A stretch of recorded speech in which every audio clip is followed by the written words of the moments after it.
வாழும் கலை ரவிசங்கர், நடிகர் அனுபம் கேர் உள்ளிட்டவர்களுக்கு பத்ம விருதுகளை ஜனாதிபதி பிரணாப் முகர்ஜி வழங்கினார். பல்வேறு துறைகளில் சாதனை படைத்தவர்களுக்கு உயரிய விருதுகளான பத்ம விபூஷன், பத்ம பூஷன், பத்மஸ்ரீ விருதுகள் வழங்கும் விழா டெல்லியில் ஜனாதிபதி மாளிகையில் திங்களன்று நடந்தது.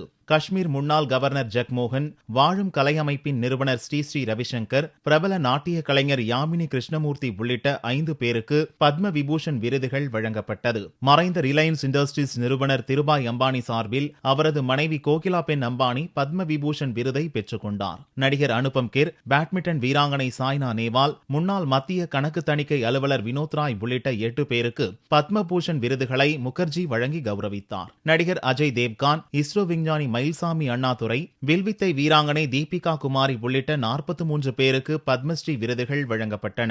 குடியரசு தினத்தன்று மொத்தம் 112 பேருக்கு பத்ம விருதுகள் வழங்கப்பட்டன. 56 பேருக்கு விருதுகள் வழங்கப்பட்டுள்ள நிலையில் எஞ்சியவர்களுக்கு அடுத்த மாதம் நடக்கும் விழாவில் விருதுகள் வழங்கப்படும். நடிகர் ரஜினிகாந்த், நடிகை பிரியங்கா சோப்ரா, சானியா மிர்சா உள்ளிட்டவர்கள் அப்போது விருதுகளை பெறுவார்கள்.